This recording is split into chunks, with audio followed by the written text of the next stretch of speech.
The morning sun streamed into the kitchen as I sipped my coffee, browsing through some old photo albums.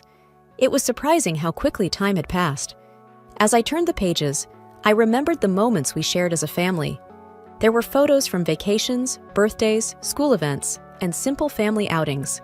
It all felt so recent, yet some of those moments were years ago. Daniel walked into the kitchen, his face fresh from his morning shave. "Morning, Clara. What are you looking at?" "Just some old photos," I replied, showing him a picture of our family from last Christmas. "Remember this?" He chuckled. "Oh, the time when Alex tried to cook the turkey? That was something." Alex, our eldest, had a passion for cooking, but was still learning. That Christmas, he'd tried to surprise us by taking on the turkey dinner, but ended up charring it a bit. We had laughed it off, saying it was the thought that counted. Liam, hearing us from the living room, shouted, "Don't remind me, I was the one who had to order the last-minute pizza." Daniel and I laughed, recalling how our traditional Christmas dinner was replaced with pizza that year. The day moved along just like any other. Daniel left for work, while I prepared the boys' lunches and got them ready for school. Alex and Liam, despite their occasional sibling spats, were thick as thieves. They were both in high school, with Alex being 2 years older than Liam. Their bond was something I cherished. They were each other's confidants, and their laughter often echoed through the house. That evening, as we sat for dinner, I brought up Daniel's upcoming 55th birthday. "We should do something special," I mused. "Like what, Mom?" Liam asked, his face lighting up at the idea. "I was thinking of a quiet family dinner," I began, but Alex interrupted. "Come on, Mom. Dad's turning 55. We should throw him a big party." Daniel, trying to hide his excitement, said, "I'd prefer something quiet, but I won't mind a party." The days leading up to Daniel's party were hectic. There was so much to do. Invitations to send out, food to arrange, decorations to put up. The boys were a tremendous help.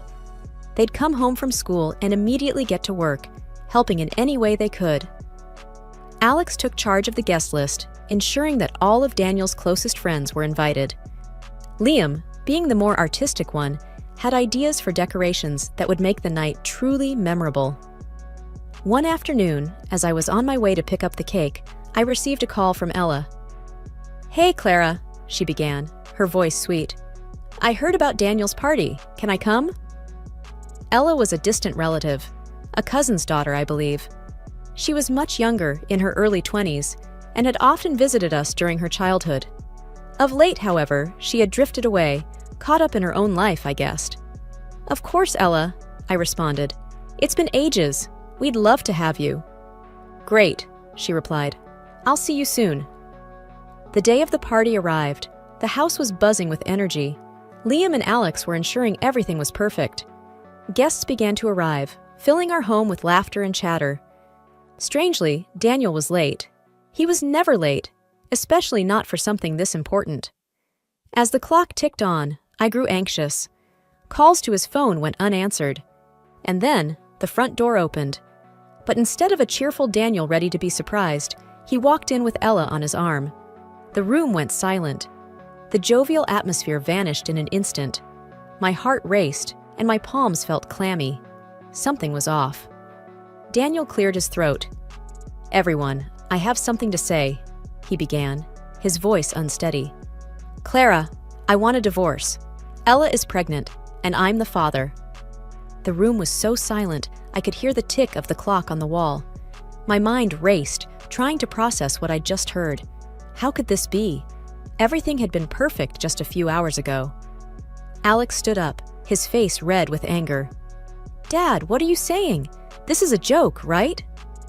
Liam, always the quieter one, just stared at the floor, tears forming in his eyes. Ella looked around the room, her face flushed. "I'm sorry," she whispered, but I wasn't sure if she meant it. Daniel looked at me, waiting for a response. But words failed me. The life I thought I knew was falling apart in front of my eyes. Guests began to murmur among themselves, and slowly, they started to leave. The party was over before it even began. That night, the boys and I sat in the living room, trying to make sense of everything. Alex was fuming. "I can't believe Dad would do this to us," he muttered. Liam, his voice shaky, said, "What are we going to do now, Mom?" I took a deep breath, trying to muster strength.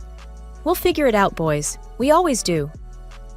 But deep down, I was as lost and scared as they were. Our life was unraveling, and I didn't know how to stop it. The days after the party were a blur. News of Daniel's revelation spread like wildfire. Friends and family were shocked. Some even called to express their disbelief. The phone rang incessantly, with many offering support, but I often let it go to voicemail. I needed time to think, to process everything. The boys were taking it particularly hard. Alex, especially, was vocal about his feelings. "I can't believe Dad would do this to us," he'd often say, anger evident in his voice. Liam, on the other hand, was more reserved. He spent a lot of time in his room, often lost in thought. One day, as we were having dinner, Alex announced, "I'm going to live with Dad. Liam and I both. It's a bigger house, and besides, boys should be with their father." I looked at him, surprised. "Are you sure about this, Alex? Have you talked to Liam?" Alex glanced at Liam, who nodded. "Yes, we've discussed it. We think it's for the best."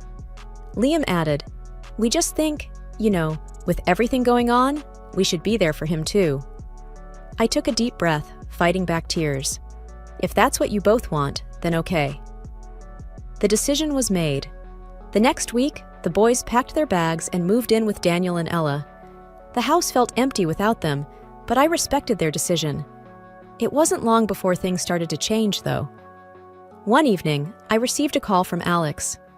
"Mom," he began, his voice strained. "Ella is making our lives miserable. She throws parties all the time, and her friends are always over. They're loud and obnoxious." Liam took over the phone. "Mom, it's not what we thought. Ella doesn't want us there. She's making it very clear." My heart ached hearing their words. "Boys, you can always come back home. This is your home." There was silence on the other end. Then Alex replied, "We'll think about it, Mom." Days turned into weeks, and the tension grew. The boys were unhappy, and even Daniel started to see Ella's true colors. One evening, there was another knock on my door. It was Daniel and Ella. Ella, her face red with anger, started, "Clara, you need to take your sons back. They're ruining our life." Daniel looked embarrassed but said nothing. I replied calmly, "They're your sons too, Daniel. They can decide where they want to live." Ella huffed, "This is ridiculous. We can't have them here." I looked at Daniel, waiting for him to say something, to defend our children, but he remained silent. It was clear where his loyalties lay. The boys eventually returned home, and our small apartment was filled with life again. Although it was a tight space, the warmth of our bond made it comfortable. Ella's attitude had worn them out, and they regretted ever leaving. Their return also brought to light how deeply Ella's influence was entrenched in Daniel's life. One evening, as I was scrolling through my social media, an idea began to form. I knew Ella was always chasing after the flashy lifestyle. Her posts were filled with pictures of expensive items, fancy dinners, and luxurious vacations. I wondered if I could use this to my advantage. "Boys," I called out, gathering them in the living room, "I have an idea." Alex looked curious. "What is it, Mom?" "I think it's time we take matters into our own hands. Ella's been having her fun, but it's time we expose her for who she really is." Liam raised an eyebrow. "How do you plan on doing that?" I explained my plan, detailing each step. "I'm going to create a fake profile of a rich, successful man. If Ella is as shallow as I think she is, she'll take the bait." Alex smirked. "This could actually work, but what's the end goal?" I took a deep breath. "I want to show Daniel her true colors. I want him to see that she's using him, that she's not the angel he thinks she is." Liam looked hesitant. "It's risky, Mom. What if you get caught?" I nodded. "I know, but it's a risk I'm willing to take." With the boys' help, we set up a profile, complete with pictures of a handsome, wealthy-looking man, luxurious vacations, and high-end cars. We named him Max Sterling. Within a day of creating the profile, I sent Ella a friend request, which she quickly accepted. I wasted no time and sent her a message. "Max, Hey, came across your profile. You have a stunning smile. Ella responded almost instantly. Ella, thank you, Max. Your profile looks impressive. Businessman? Max. Yes, I dabble in a bit of everything. Real estate, stocks, you name it. By the way, are you single? Ella replied with a wink emoji. Currently in a situation, but nothing too serious. Why do you ask? Max. Well, I'm looking for someone to accompany me to some events. I could use a beautiful woman by my side. Ella's response was swift and eager. Sounds tempting. Tell me more. And so, our pen pal affair began. Ella opened up about her life, and as I'd predicted, she didn't have many kind words about Daniel. She talked about how she was just in it for the money and the luxurious life. She even mentioned faking her pregnancy to tie him down. But the worst came when she referred to me as her silly aunt and laughed about how easily she had played everyone. I had all the evidence I needed. One evening, the doorbell rang. It was Daniel. He looked worn out. Clara, can we talk? He asked, his voice breaking. I let him in. We sat in silence for a while. Finally, he spoke. I think I made a mistake. Ella is different. I smirked. Oh, you have no idea. We gathered in the living room of the house I once called home. The heavy drapes held back the evening sun, casting the room in a subdued light, matching the somber mood. Daniel looked apprehensive, constantly glancing at the front door. The boys sat rigidly, their faces reflecting a mix of anger and anticipation. Ella entered, her confident demeanor suggesting she was expecting a very different gathering. What's all this? She questioned, her eyes narrowing as she scanned the room, landing on me. Before anyone could reply, Daniel, with a newfound courage, handed her the tablet. You should see this. She frowned, scrolling through the conversation. Her confident stance faltered, replaced with growing panic. She looked up, her gaze darting between Daniel and me, realizing she had been caught. Is this your doing? She spat, directing her anger at me. Ignoring her accusation, I asked calmly, Is it true, Ella? Were you just using Daniel for his money? And the pregnancy? She laughed, though there was no humor in it. Why should it matter? He was an easy target. Alex, unable to contain his anger, shot up. You played with our lives for your own selfish reasons. Ella smirked. Should have kept your noses out of my business then. Liam, ever the mediator, tried reasoning. You could have just been honest from the start. Why play this game? She looked defiant. Because it was easy, and I got what I wanted. He was just a stepping stone. Daniel, his voice shaking, finally spoke. Did you ever care about me? Even a little? She shrugged nonchalantly. You served a purpose. That's all. With those final cold words, she stormed out, leaving a trail of destruction in her wake. There was a heavy silence. Daniel looked utterly broken, his world shattered. I sighed. I'm sorry, Daniel, but you had to know.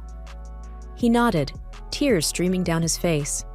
I was so blind. Alex looked at his father, his voice firm. You made your choice, Dad. You decided to trust her over us. Liam added, echoing his brother's sentiments. Actions have consequences. Daniel sat there, crushed by the weight of Ella's betrayal and his own decisions. And while it was painful to watch, neither I nor my children felt any sympathy for him. I found myself back at the house just a few days after the revelation. This time, it was to discuss the terms of our divorce. It felt surreal. The house, which once echoed with our shared dreams, now stood as a testament to our broken trust. The boys were adamant they wanted to be present, to ensure things were fair. They had grown so much during this time, standing firm and supporting me. Daniel looked even more worn out, as if the weight of his mistakes was physically pushing him down. He started, Clara, I can't begin to express how deeply sorry I am. Save it, I cut him off. This isn't about apologies. Let's get to business. Liam took out a piece of paper. We've listed out what we think is a fair division. We don't want more than we deserve, but we certainly won't accept less. Daniel skimmed through it, then looked up, hesitating. Clara, the house. I thought we could sell it and split the money. Alex snorted. Why? So you can give half to Ella? I intervened. No, the house stays with the boys and me. You have other properties. You won't be left homeless. Daniel tried again. It's just that the house holds memories for me too. Memories you were willing to tarnish by bringing Ella into our home, I retorted.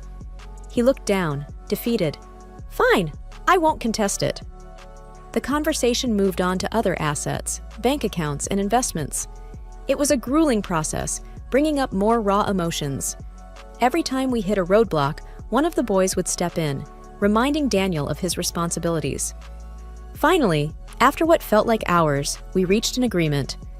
The boys and I would retain the family home and most of the joint savings. Daniel would keep his personal assets and the vacation home. As we were about to leave, Daniel spoke. Clara, I know I don't have any right to ask, but can we ever find a way to move past this? Not as a couple, but maybe, someday, as friends? I took a deep breath. Daniel, right now, I don't have an answer. All I know is that trust, once broken, is hard to rebuild. Liam added, and actions have consequences, Dad. You chose to betray us. Alex, ever the protective one, chimed in. You need to live with the choices you made. Daniel nodded, tears glistening in his eyes. I understand. Our move to the apartment was surprisingly smooth. With the boys' help, we set up our new home. While it lacked the sprawling grandeur of the house, it had a warmth that the mansion lost a long time ago. It wasn't long before I started hearing rumors. Word spread fast in our close-knit community. Ella was the talk of the town, with her web of lies coming undone one thread at a time. One afternoon, as I sipped my coffee in a cafe downtown, Mrs. Jenkins, a longtime neighbor, approached. Clara, dear, she began, her voice oozing false concern. Have you heard? That young girl, Ella, apparently, she's been seeing multiple men behind Daniel's back. I took a sip, not letting her words rile me. Not surprised, I replied, matter-of-factly. Mrs. Jenkins leaned in closer, as if sharing a state secret. And it's not just that. They say she never was pregnant to start with. I raised an eyebrow. Well, that's something. But honestly, Mrs. Jenkins, it's no longer my concern. She looked taken aback. Oh, but dear, it's such a scandal. I met her gaze, unwavering. A scandal I have no part in. Now, if you'll excuse me, I have matters to attend to. As the days went by, more revelations surfaced. Ella's escapades became the stuff of legend. The latest was about her being involved in some shady business deals. One evening, as we were having dinner, Alex shared, Dad's business is suffering. People don't want to associate with him anymore because of Ella. Liam added, I heard some partners pulled out of deals. I took a moment, then said, It's unfortunate, but he chose to align with her. This is the outcome of his choices. The doorbell rang, disrupting our conversation. To our surprise, it was Daniel. Clara, he began, I need to talk. I nodded. Fine, but keep it brief. He sighed, looking more disheveled than ever. It's all falling apart. The business, my reputation, everything. Alex scoffed. What did you expect? Daniel looked pained. I know I messed up, but I didn't expect it to go this bad. I crossed my arms. You let a snake into your life, Daniel. It was bound to bite. He looked defeated. I know. I just hoped. Liam interrupted. Hoped what? That your betrayal wouldn't have consequences? Daniel lowered his head. I'm sorry. Alex, never one to mince words, said, Sorry doesn't cut it.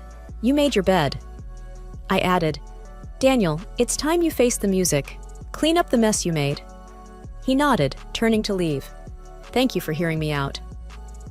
The days turned into weeks, and then months. The boys adjusted to their new school and made new friends. We no longer heard or talked about Daniel's misfortunes. Our focus was on the future, not the past. One morning, as I prepared breakfast, Liam walked in with a letter in hand. It's from the court, he announced, his face giving nothing away. I opened it and skimmed through. The final verdict of the property division was in. The judge ruled in our favor. Most of the assets were awarded to us. Alex peeked over my shoulder. Wow, that's a lot more than I expected. I nodded. Yes, but remember, material possessions are fleeting. Our real wealth is here, I said, tapping my heart. With family. Liam smiled. Couldn't agree more, Mom. The doorbell rang, and Alex went to answer. It was Mr. Wilson, our former gardener from the mansion. He looked different, happier. Clara, good to see you. I brought you these. He handed over a basket of fresh flowers. From your favorite part of the old garden. Tears filled my eyes. Thank you, Wilson. This means a lot. He grinned. I heard about the verdict. I'm glad justice prevailed. I nodded. Thank you for sticking by us, even after everything. He waved it off. You were always kind to me. Besides, everyone knew what Ella was about. It was only a matter of time. We chatted a bit more, reminiscing about the old days before he left. The boys and I sat down for breakfast, the aroma of fresh flowers filling the room. Alex broke the silence. Mom, have you thought about what we'll do now? Liam added, with the assets and all? I took a moment. I've been thinking. Perhaps it's time for a fresh start, somewhere new. We can sell the house, the cars, everything. We'll have enough to start over. Alex looked intrigued. Where were you thinking? Somewhere by the coast. Always loved the sound of waves. Liam beamed. I'm in. Alex chuckled. Yeah, me too. We started planning our move. A new place, away from the shadows of our past. It was exhilarating. A few weeks later, we packed our bags and headed to our new home.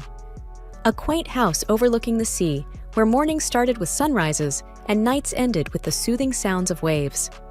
One evening, as the sun painted the horizon in hues of gold, Liam joined me. You know, Mom, this is the best decision we ever made. I smiled, looking out at the vast expanse. Yes, sometimes endings are just new beginnings in disguise. Liam wrapped his arm around my shoulders. Here's to our new beginning. I sighed contentedly. Here's to us. And as the sun dipped below the horizon, we looked ahead, our hearts full of hope, ready to embrace whatever lay ahead.